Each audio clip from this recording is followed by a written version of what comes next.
Қаракөл Мұғалжар ауданына қарасты ауыл. Құдайберген Жұбанов атындағы округтың орталығы. Мұнда 600 адам тұрады. Аудан орталығынан 65 шақырым қашықтықта орналасқан. Округтегі ауыз толтырып айтарлық бір нысан болса, ол ауылдың мәдениет үйі. Жуырда ғана жөндеуден өткен ғимараттың ажары кіріп қалған. Мәдениет үйі 1970 жылы салынып басталған, негізі 73 жылы қолданысқа берілген. Содан кейінгі күрделі жөндеу 2024 жылы басталды. 2024 жылдың аяғында қолданысқа берілді. Қазір зал 200 орындық зал. Ауылдың тұрғындары 600-ге жуық тұрғын бар ауылда.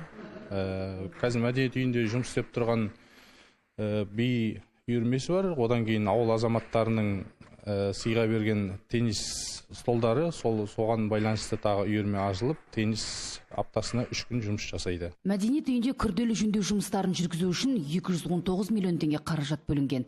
Мердігер 7 ай ішінде жөндеу жұмыстарын аяқтап тапсырған.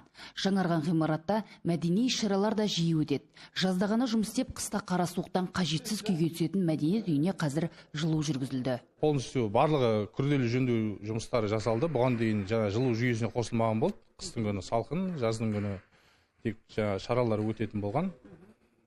Қазір жылу жүйесіне қосылғаннан кейін барлық мерекелік іс-шаралар, атаулы күндер барлық аталып өтіледі. Мәдениет үйінде 5 қызметкер бар, 1 еден жуушы, 2 күзетші, сосын 1 көркемдік жетекші және меңгеруші. Сырты мозаика болды бұрын.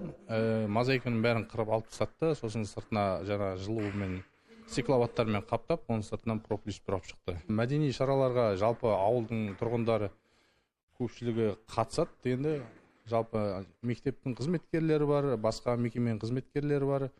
Ауылдың тұрғындарының ішіне активный адамдар бар. Барлығы қатысады, белсенді қатысады. Барлық іс-шараға мәдениет үйінде. Ахмет Жұбанов атындағы орта мектепке де күрделі жөндеу жұмыстары жүргізіліп жатыр. 100-ден астам оқушысы бар білім ұясы жанынан алғаш рет спортзал ғимараты бой көтеруде. Қазір жұмыстың 80% аяқталып тұр. Құрылысшылар нысанның төбесін жауып, ішкі жұмыстарына кіріспек.